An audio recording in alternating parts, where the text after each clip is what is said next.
Sir हमारी economy के लिए कितनी पॉजिटिव खबर है, एक के बाद एक के बाद एक, जरा वो बताइए। बढ़िया है, फर्स्ट क्लास। मतलब इससे ज़्यादा क्या अच्छी खबरें आप देखेंगे। मतलब सोचिए 23,300 की निफ्टी पर इतनी बढ़िया खबरें आ रही हैं आपके लिए। कल जो खबरें आई हैं, 3 बढ़िया खबरें हैं इस वक्त इकोनॉमी के मोर्चे पर। नंबर 1, तेज़ी से घटती हुई महंगाई। कल महंगाई दर के आंकड़े आए। मार्च 2019 के बाद लोएस्ट लेवल पे महंगाई पहुंची है। मार्च 2019 के बाद सोचिए 67 मंथ्स, मजाक नहीं है कोई। सबसे बढ़िया चीज़ क्या है, आरबीआई के पास घटती हुई महंगाई के चक्कर में और ब्याज दरें घटाने का स्कोप बढ़ जाता है, क्योंकि 4% का जो आरबीआई का टारगेट लेवल है, अभी पॉलिसी साफ देखे गए अच्छी ब्याज दरें घटाने का स्कोप उनके लिए बन जाता है। नंबर 1 ये अच्छी खबर। नंबर 2, कल दोपहर के वक्त खबर आई थी, इस साल फिर से एवरेज से बेहतर मानसून, 105% मानसून आने की उम्मीद है। तो अगर मानसून मजबूत है तो महंगाई बढ़ने का डर, जनरली जो खाने पीने की चीज़ों से महंगाई बढ़ती है वो भी आपका कम। और तीसरी चीज़ ये है, आरबीआई के बाद अब बैंकों ने भी ब्याज दरें घटा। कल हमने आपको याद हो, कल हमने बहुत स्ट्रांगली ये पॉइंट आउट किया था कि ये एचडीएफसी बैंक और एसबीआई की तरफ से ब्याज दरें घटाने का जो सिलसिला शुरू है, ये बड़ा पॉजिटिव, इसको हल्के में मत लीजिए, ये बड़ी चीज़ है। और आज उसका तो ये 3 बड़ी चीज़ें इकोनॉमी के मोर्चे पर है। और सर ये तो बात हो गई इनकी, लेकिन हमारे एफआईआईज इन्होंने अच्छा भाई, एक चीज़ और बताऊँ, ग्लोबल मार्केट्स की बात करें तो हम, एक चीज़ मुझे याद आ गई तो बता दूँ। कल निफ्टी ने एक बड़ा नया कमाल और रिकॉर्ड किया। तेजी तो अपनी जगह 500 पॉइंट के राउंड फिगर की तेजी तो है, लेकिन कल हमारा बाजार यानी निफ्टी पहला ऐसा इंडेक्स था जो प्री टैरिफ लेवल पे आ गया। 2 मार्च से टैरिफ लगे हैं। 2 मार्च से टैरिफ लगने के बाद 2 अप्रैल माफ कीजिएगा, 2 अप्रैल से टैरिफ जो लगे हैं, 2 अप्रैल के पहले जो लेवल था उसके ऊपर आ गए, उससे 0.1% ऊपर है। अकेला मार्केट पूरी दुनिया में, अच्छा, भारत का मार्केट कल था जो प्री टैरिफ लेवल पे आ गया, उसके ऊपर आ गया। अमेरिका अभी भी 3.5% नीचे है।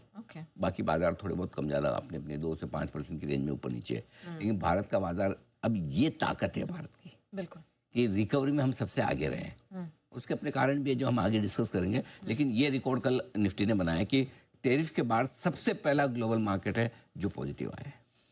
वंडरफुल। चलिए, तो एक के बाद एक भारतीय इकोनॉमी के लिए, बाजारों के लिए अच्छी खबर है। सर एक और अच्छी डेवलपमेंट हुई है एफआईआईज के मोर्चे पर। एफआईआईज के मोर्चे पर एक बहुत बड़ी स्ट्रॉन्ग डेवलपमेंट हुई है। हाँ बिल्कुल हुई है। तो कल मतलब वो क्या सरप्राइजिंग था उनका नहीं, कहाँ, हम तो क्लोजिंग शो में बात कर रहे थे, अच्छा नंबर आना चाहिए। आज जिस तरह की स्क्रीन है, मैंने बताया भी कि निफ्टी में 2 खड्डे मिले थे, बैंक निफ्टी में तो एक ही मिला, है ना। हमने तो चार्ट देख के डिस्कस भी किया था कि कहीं कोई है ही नहीं, सेलिंग ही नहीं है, और इस तरह की बाइंग एफआईआईज की होती। तो I am not surprise, but I am happy. हुआ क्या कल, और चूंकि एफआईआईज लौट आए तो सबसे बड़ा सवाल लोगों के मन में ये आता है कि वापस चले तो नहीं जाएंगे। तो पहली चीज़ तो नंबर पहले मैं बता दूं, उसके बाद हम इसको डिस्कस करेंगे। 6,066 करोड़ की 6066 ये नंबर है कल की एफआईआईज की खरीदारी का। लोकल फंड ने 1950 करोड़ की बेची, विच इज़ फाइन, जब नीचे में लेते भी तो यही है। और 2296 करोड़ के 2300 करोड़ के इंडेक्स फ्यूचर्स खरीदे हैं, 4650 करोड़ के स्टॉक फ्यूचर्स खरीदे हैं, और स्टॉक फ्यूचर्स में भी ओपन इंटरेस्ट घट कर आया है। तो स्टॉक्स में आप देखेंगे तो करीबन 10,500 करोड़ की खरीदारी है, और इसे साथ में मिलाकर, इंडेक्स फ्यूचर्स के साथ मिलाकर देखें तो खरीदारी का आंकड़ा जबरदस्त है। 12-13 हज़ार करोड़ की खरीदारी कोई मजाक नहीं है, बिल्कुल। तो खरीदारी का आंकड़ा बड़ा है। अब 27 मार्च के बाद पहली बार एफआईआईज ने बड़ी खरीदारी की, मतलब ये समझ लो इस अप्रैल के महीने में पहला खरीदारी का आंकड़ा है एफआईआईज का, राइट। 15 दिन लग गए।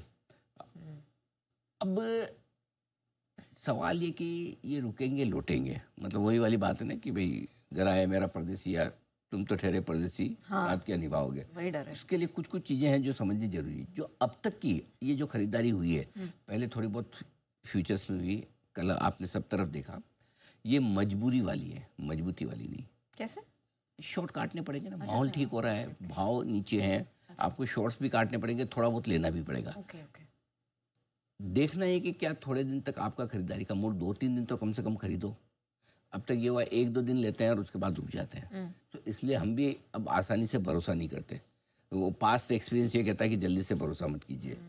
वैसे एक चीज मैं कहना चाहता हूँ कि मतलब सबसे ज्यादा अगर मैं एफआई हूँ और मुझे अगर भारत में खरीदारी करना ही है, समझो, तो इससे बढ़िया माहौल नहीं मिलेगा।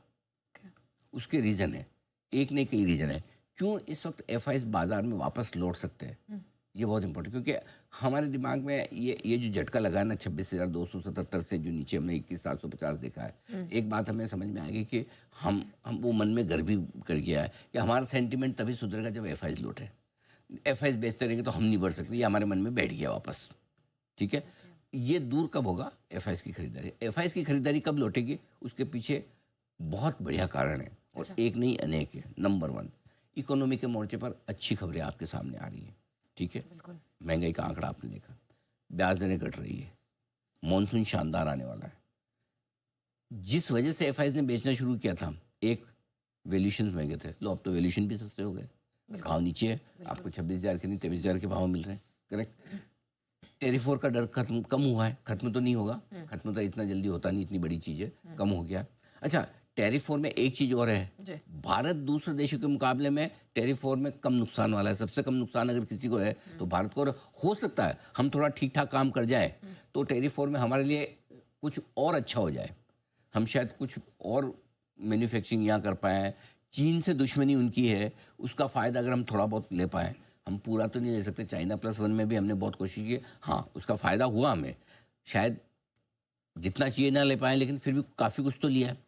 तो हो सकता है इस बार भी टेरिफ वॉर में चीन से जो झगड़ा उसका फ़ायदा भारत उठा पाए और दूसरे देशों के मुकाबले हमारा नुकसान अच्छा है। तो पहला पॉइंट तो वैल्यूशन की वजह से एफआईज बेचे थे और दूसरा पॉइंट जो एफआईज बेचे थे वो डॉलर की वजह से। कि डॉलर मजबूत है तो मैं क्यों खरीदूं। तो आपका डॉलर इंडेक्स भी घट कर 99 पे आ गया जी। ठीक है, अब डॉलर इंडेक्स का कमजोर होना इमर्जिंग मार्केट्स के लिए बहुत अच्छा होता है। जब डॉलर इंडेक्स घटता है तो इमर्जिंग मार्केट्स में पैसा आता है और इमर्जिंग मार्केट्स में पैसा अगर आना है तो बाकी आपके सारे टिक हो रहे हैं ना, महंगाई ओके, रेट कट ओके, ब्याज दरें ओके, वैल्यूशंस ठीक। तो अब भारत में एफआईज नहीं आएंगे तो कब आएंगे? तो इसलिए पूरा माहौल अब सेट हो रहा है कि एफआईज भारत में आ सकते हैं। ये रिस्क है मार्केट में, हमेशा है मार्केट में रिस्क एक ही समय नहीं होती जब आपके पोर्टफोलियो में कोई शेयर नहीं होता। अगर आपके पोर्टफोलियो में एक भी शेयर है तो रिस्क हमेशा रहेगी और रिस्क एफआईज को भी है, हमको भी है, सबको है। कुछ है पोटेंशियल रिस्क है, विजुअल रिस्क नहीं है। पोटेंशियल रिस्क क्या हो सकती है जो ध्यान में रखने, किस बात का डर हो सकता है एफआईज को? नंबर 1, टेरिफ वॉर को लेकर ट्रम्प का कभी कोई भरोसा नहीं कर सकता, कोई नहीं करेगा, कोई एफआई नहीं करेगा। सब देखो, जिसका पैसा लगा है वो भरोसा नहीं करेगा, जिसका पैसा नहीं लगेगा उसको फर्क नहीं पड़ता वो क्या बोलता है। ठीक है ना, तो इसलिए वो कभी भी कुछ भी कह सकते हैं और कुछ भी कर सकते हैं। ठीक है, वो अचानक से अभी नरम हो रहे, एक दिन एकदम वापस कड़क हो गए, आप क्या कर लोगे? सही बात है। वो तो चंकी पांडे की तरह बोला आई वाज जस्ट जोकिंग, वैसा वाला हाल है ना। तो कोई इनका कोई भरोसा थोड़ी है। मतलब मैं तो 2 दिन तक मजाक ही कर रहा था नरम होने का, मैं तो वापस कड़क हूँ। अब अगर समझो को 2-3 दिन में लग जाए कि चीन तो बिल्कुल ही घास नहीं डाल रहा, मैं तो फालतू में नरम हो गया, अब तो कड़क होने में ही समझ। जैसे चीन ने क्या डिसाइड किया, जितना टैरिफ तुम लगाओ हम भी लगाएंगे, तुम कड़क हम भी कड़क। इन्होंने सोचा कि अच्छा ये पॉलिसी है, हम नरम तो तुम भी नरम। अब वो नरम नहीं पड़ रहा तो बोले फिर तो मैं नरम पड़ के फालतू में मेरी पोस्चरिंग ही गलत हो गई, मैं भी कड़क हो जाता हूँ। 2 स्टेटमेंट खराब दे दिए तो बैंड बच जाएगी वापस। सही बात है। तो पहली चीज तो ये रिस्क है।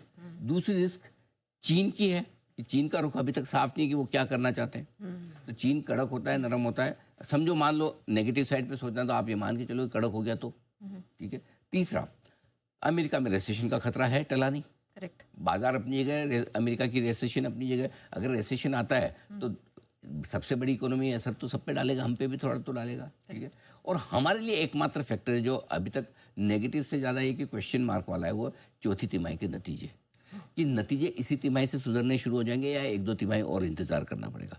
गाइडेंस कंपनियों का कितना अच्छा या कितना अच्छा तो नहीं बोला, कितना कम खराब आता है, खराब रहेगा, है ना, और कितना सलाह। सो ये हमारा लोकल फैक्टर एक ही रिस्क बची है, रिजल्ट और गाइडेंस।